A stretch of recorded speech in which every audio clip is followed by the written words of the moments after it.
This is Democracy Now!, democracynow.org, The War and Peace Report. I'm Amy Goodman. We begin today's show here in New York. On Tuesday, taxi drivers held a vigil to remember a livery car driver who'd committed suicide outside the gates of City Hall Monday. Douglas Shifter is believed to be the third New York City driver to commit suicide in the past 3 months. In a message posted on Facebook, Shifter blames city and state leaders and ride-sharing apps like Uber for pushing him and other taxi drivers into financial despair. He wrote, quote, "I work 100 to 120 consecutive hours almost every week for the past 14-plus years. When the industry started in 1981, I averaged 40 to 50 hours. I cannot survive any longer with working 120 hours. I am not a slave, and I refuse to be one. Bloomberg, de Blasio, and Andrew Cuomo have each had their part in destroying a once thriving industry. There are over 100,000 of us suffering daily now. It is the new slavery," he wrote. He went on to say, "There seems to be a strong bias by the mayor and governor in favor of Uber, a company that is a known liar, cheat, and thief," Shifter wrote. Over the past 5 years, the number of for-hire cars has more than doubled in the city, largely thanks to Uber. But the soaring number of cars has resulted in a financial crisis for many longtime taxi drivers who now struggle to get customers. Shifter had warned about this in the pages of the publication Black Car News, where he wrote a monthly column, but his warnings were ignored. Neil Weiss, owner of Black Car News, said, quote, "His life was really falling apart. He couldn't pay his house or for his car. He was doing his best to pay for what he owed." We're joined right now by Bhairavi Desai, who is executive director and co-founder of the New York Taxi Workers Alliance, which represents over 19,000 taxi drivers in New York City. Last April, she testified before the Taxi and Limousine Commission and warned about the rising despair among drivers.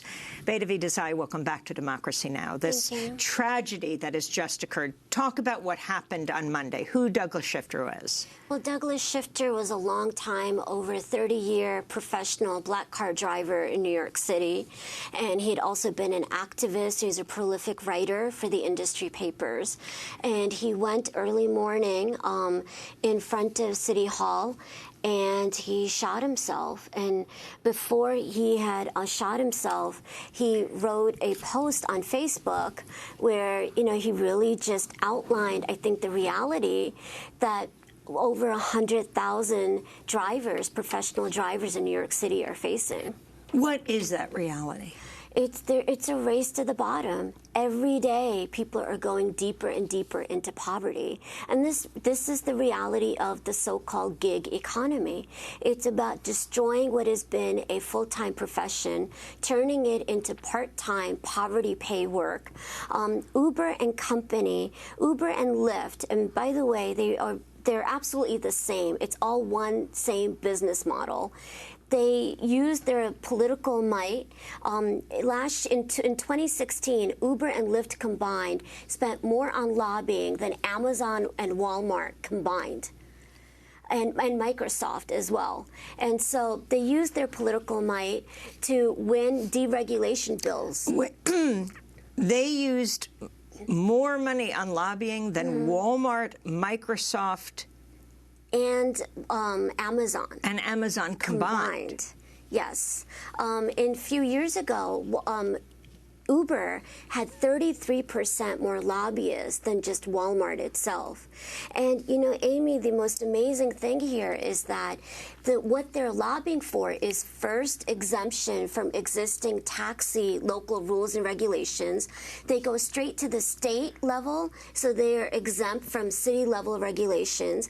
Once they win that deregulation, they're able to flood the streets with vehicles in order to outcompete the existing taxi industry. And explain what those regulations they no longer have to abide by are. So the regulations would be around, for example, vehicle requirements, the number of inspections a vehicle has to go through, the amount of mileage that a vehicle can have, as well as insurance requirements in cases of accidents, as well as criminal background checks on drivers and the licensing process, and of course any kind of a permit. Like in New York City, it's famous for the medallion, the number you see on top of the yellow cab, which it's its own capital, and at one point here cost close to $1 million for the corporate medallion.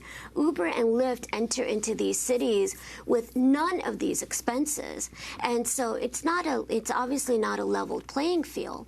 But what's also important to note is, after they're able to deregulate the taxi regulations and flood the streets with vehicles, and the way they flood them with vehicles, by the way, is they use Wall Street money to lure drivers with these high bonuses. Soon as the bonuses dry up, the drivers start to plummet into poverty. In fact, the Federal Trade Commission fined Uber $25 million for false advertising over these bonuses. And then Uber and Lyft use their lobbying might to exempt themselves from existing labor laws. In 21 states, they've got an exemption that basically companies that are part of the so-called gig economy. So if the work is dispatched through an app, that these companies then, they would be exempt from any employer responsibilities. They could cut the rates as low as they want. Even if the drivers earn below minimum wage, there's no protection for the driver. There is no economic floor for the workers. And so professional drivers like Douglas are seeing their profession, just being economically crushed, and there is no alternative for them. I wanted to go back to another excerpt of what Douglas Shifter posted on Facebook before he killed himself in front of New York City Hall on Monday. He said car companies had slashed their rates since the introduction of Uber and Lyft in the city. He wrote, quote, "Due to the huge numbers of cars available with desperate drivers trying to feed their families, they squeeze rates to below operating costs and force professionals like me out of business. They count their money, and we are driven down into the streets we drive, becoming homeless and hungry. I will not be a slave working for chump change. I would rather be dead," he wrote on Facebook, and then killed himself. And I've been organizing for over 20 years in the taxi industry. We were on the verge of a historic victory just a few years ago before Uber and Lyft descended into town. I have never seen drivers in more deeper despair and crisis. Every day there are more vehicles that these companies put out onto the streets. And what's important to note is that it's a revolving door. Uber itself has said that more than 50% of the drivers only stay with Uber for 6 months at a time. I mean, a few years ago, right, the questions would be, are unions relevant? The question of the gig economy is, are workers relevant? And imagine, you're working 12 hours, barely making $50 for yourself, and the entire time you're hearing that automation is right around the corner. Because, as far as these companies are concerned, you're earning $50 too many. So, of course, there's a sense of hopelessness, particularly, we know that the economy is not accidental. It's not an act of God. It's not a natural disaster. These are politically motivated decisions that give corporate America and these Wall Street companies advantages and allow them a free will to destroy livelihoods. Bedevi, we're talking about Douglas Shifter, but on December 20th, hours after a hearing about the Taxi and Limousine Commission threat to take away his license, Danilo Corporan Castillo, who was 57 years old, plunged from the roof of his Harlem of a Harlem building after calling his wife in distress after the mounting fines he owed. Douglas Shifter is just the latest suicide. That's right. This is the third. Douglas was the third suicide we know of within these just 2 to 3 months, and there is a crisis. There's a human crisis as a result of the political failures, that have given these Wall Street companies a free hand.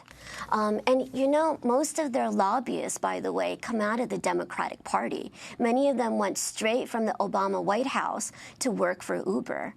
And talk about the role. In this case, we're talking about New York, but this is happening around the country. Shifter specifically talked about Bloomberg, whose family he said he had driven around, his mother and daughter. He talked about current Mayor de Blasio, and he talked about Governor Cuomo. Yes, I mean, Governor Cuomo has really been Uber's biggest cheerleader in the state of New York. Douglas's main post talked about the saturation of vehicles. There's not enough fares. There's too many cars. Nobody can earn a living. It's a race to the bottom. A few years ago, the mayor, de Blasio, actually went to initiate a cap on the number of vehicles, as did the Taxi Limousine Commission.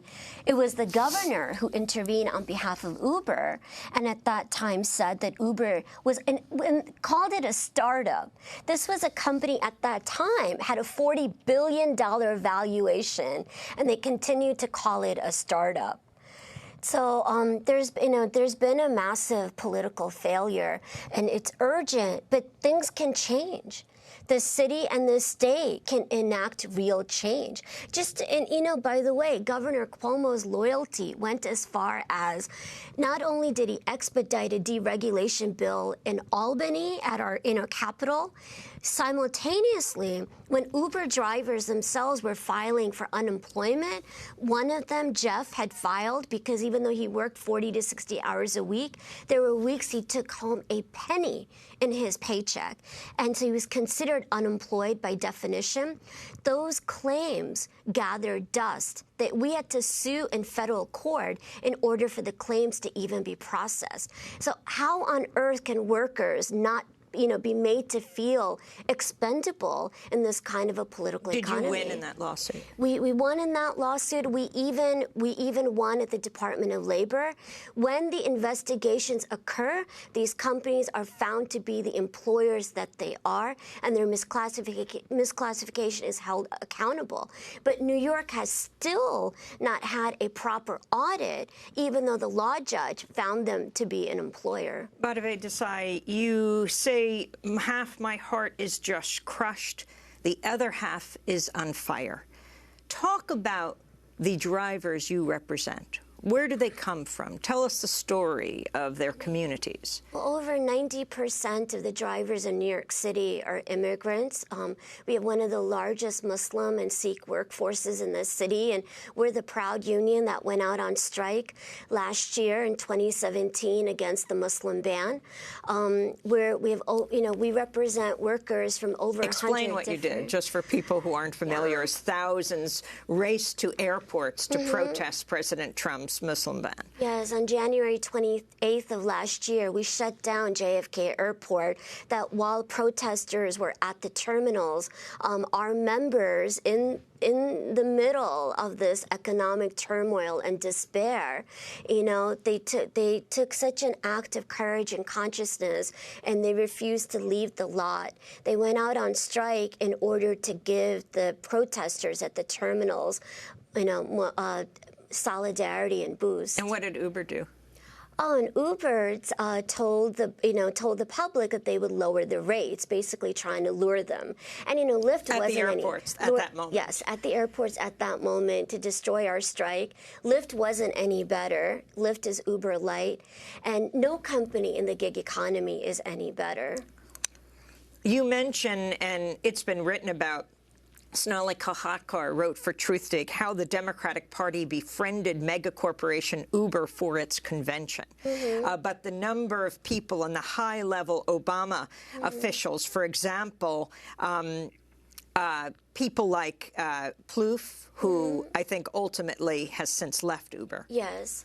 There's so many. Every single city and state they go into, first thing they do is hire the former regulators. In New York City, our former TLC chairman went to work for Lyft. His policy director went to work for Uber. It's been a revolving door.